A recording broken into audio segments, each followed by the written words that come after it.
Hello everyone, this is the KingKong ET125, featuring 2840 props, sunny sky made, 1104 7500 kV motors. Down inside there we have an F3 flight controller and a 10 amp 4-in-1 ESC, 800 TV line CMOS camera, 16 channel 25 milliwatt VTX, JST for your battery connection, rubber band to hold on your battery, indestructible pop guards. It's pretty much 125 millimeters motor to motor.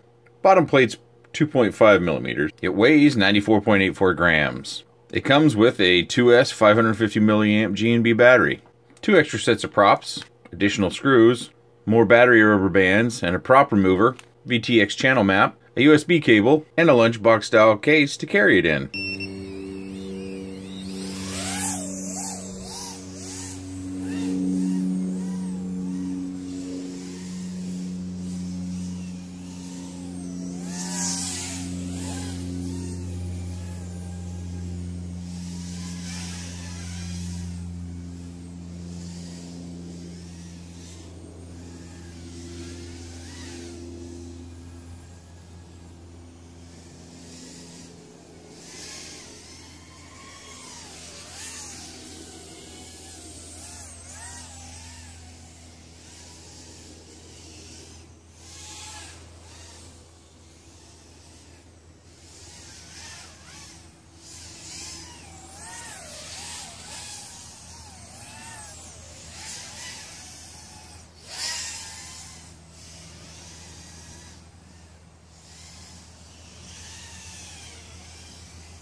We've seen this before on the channel. I had the ET100, the little brother or little sister, however you want to see it, to the original here.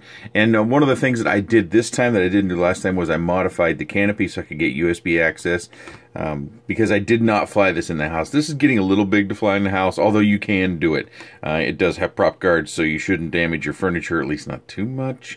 But I stayed mainly with this outside because it's so big that, you know, inside it's just not very friendly. This is getting borderline on the big side, but you know, you can knock trinkets and stuff off and you might get yourself in trouble with any females you might have in your life, or if you are a female pilot, you might have trinkets of your own, or your boyfriend might have trophies or whatever trinkets guys might have. I don't have them.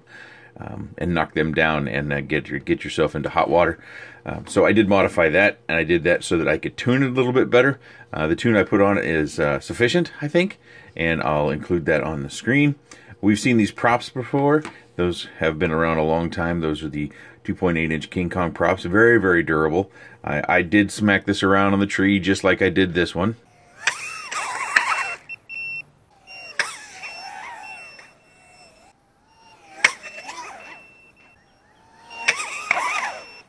And the FPV view.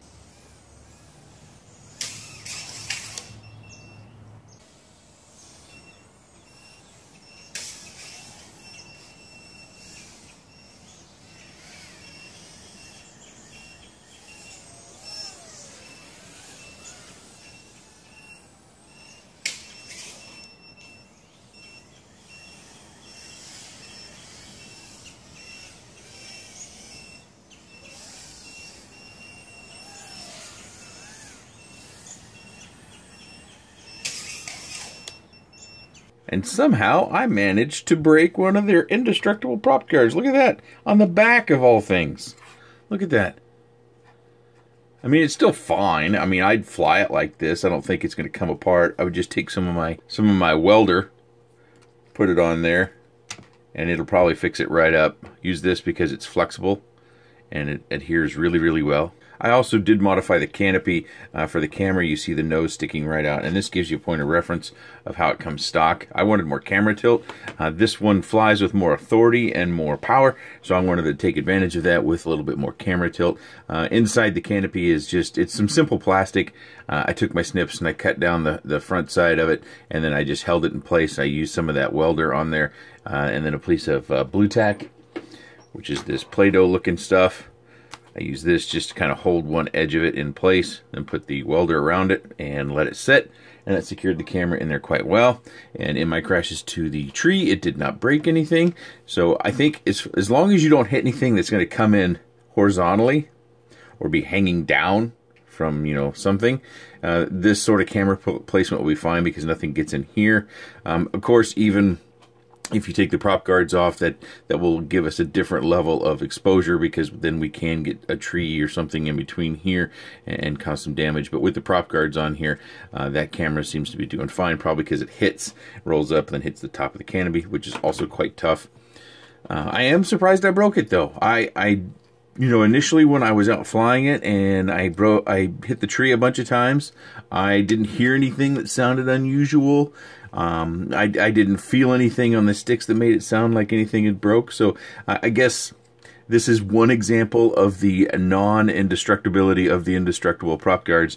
Whereas I smacked this thing so many times, I think it was 5 times in that video, not a single thing. But that's, you know, that's scale. So when you start to scale these up, of course, it looks like the indestructibility goes down. But still, why the backside? I didn't hit anything with the backside. That's strange. But it obviously happened when I was flying. It's got dirt in there.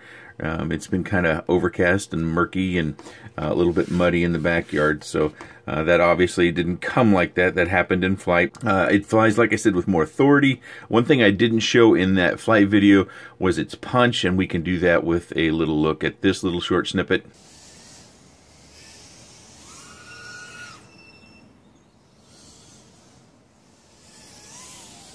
That gives you an idea of what sort of upward authority this thing might have. It does run 2S. I don't advise that you run 3S on this because it's got a 10 amp ESC, and I doubt the peak rating is probably much over 13 amps. And if you put a 3S on this with this 1104 and 2840 props, you're probably going to get over that and you're going to fry an ESC. Also, the USB cable that I modified that little hole for is a real narrow one like this. So when you're making your hole, keep in mind that the USB cables do come in a bunch of different sizes and shapes. I'll show you another one that's a little bit more standard here, give you an idea of the different sizing. So this one is a lot smaller, and I use this a lot of times on micros. You can also buy an extension or something like that that might be even easier to get in there, but that's what I did for mine. And then I just went ahead and poked my antennas out the sides for my Spectrum satellite, which I used on this one, and then I reused it on this one. I don't think there's a lot to say about this other than many of the things I've already said on this one, and you could probably say to the other one, the ET125, is these should make really good trainers. So if you're looking to get into FPV, I think these are going to be much more durable than, say, the Mantis 85. I caught a little flack. I understand you guys thought I was pretty hard on the Mantis 85, but I stand behind that design flaw of having your stack as part of the structure for the top plate. That just, you're going to be replacing those nylon struts. I know some of you have had many crashes and have it, and that's good. I'm happy that some of you were very happy with the ownership of those and they're flying well. That's really my goal, is that everybody is happy with their purchases and they fly well for them. I think this is going to be much more durable than that, but it's going to fly differently as well. It gives you a little bit more of that tiny hoop perspective when you have the hoops in the camera view. That might be something you like or dislike. You'll have to weigh that yourselves. Canopy is also just as tough, I think I said that earlier in the video, as the prop guards. But I do think that you have the option, if you choose to, of removing the prop guards, and it will fly even with more authority, more fast forward flight possibly. I did notice on Thingiverse that I believe someone designed a camera mount for the KingKong series. So if you have a 3D printer, you can get that. You can take the camera mount or the canopy completely off, and then just use that camera mount to secure the camera, so you can reduce the weight and so you can get more performance. Once you get there, you can get more performance by reducing your weight by taking the prop guards and the canopy off, and just have a little bit more fast forward fun. Price point for this is coming in around $138 for the plug and play version, up to $150 some. The ET115, which is between these two, is about $10 or $15 less than this, depending upon which version you go for. And then the ET100, oddly enough, is the most expensive of the bunch. That doesn't explain anything. This thing's $150. So I think, depending upon how you feel about the indestructibility, I would go for either this one, the ET125, or the ET115. I think you'll be happy with it. I think it'll be a lot of fun, especially in close proximity. I really liked how I could just kind of, without much care, fly in and around the swing set out there and through the holes and not really worry about breaking this thing. And if you saw the ET100 video, I beat that thing up quite a bit. So obviously, this one might not be quite as durable, although I'm fairly confident it's some factor close to as durable as this one. And the one in between, I can't really tell you, but I suspect it's pretty durable as well. It's definitely not fragile. I do appreciate that they gave a good quality battery. These G&B batteries are nice and good. We've seen these on the channel quite a bit. If anybody knows where you can get some of this fabric tape, I'm definitely interested. Hopefully you get a closer look at this. It's very interesting. It holds really, really well, and that's something that I'm looking forward to. I would like to use this on some builds. So if you guys know where to get some of this stuff, let me know.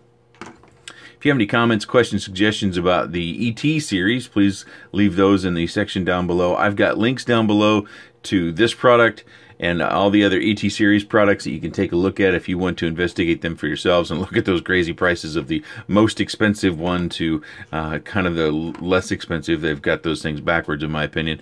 GearBest has also got their 4th anniversary sale going on. I think that's running till April 9th. I've got a few items that I approve of linked down below that are on sale. The Baby Hawk, the HGLRC XJB145. They've also got some 3S G&B 550 batteries that are on sale down below for a coupon. They've got Fat Shark HD3s, but I bet they're all gone because I was told they only had 200 of those, and I think they were $3.99. There's also some other items down there, like you have a chance to lucky draw, I think they call it. It's basically kind of like a lotto thing. You click a button and maybe you win something, maybe you don't. Of course, their ultimate goal is to get you to buy something with those things. So you can click them, you can do them if you want to. Also, some things that I don't have experience with that you guys might be interested in. Some of the more aerial photography things are on sale right now, and you can get those with some coupons down below. The DJ Mavic Pro Mini Combo and the Phantom 4 as well as the Spark are also on sale. And the Dark Max, I haven't reviewed that. It's a larger quad. I have heard good things about it. It's also linked down below if you want to save some money on these products or other products. Check out those sales. Of course, you should always be skeptic because those prices, they seem to fluctuate. Sometimes they go up just so they can go down. I don't know what's going on, but they're there if you'd like to use them. I appreciate your time, and thanks for watching.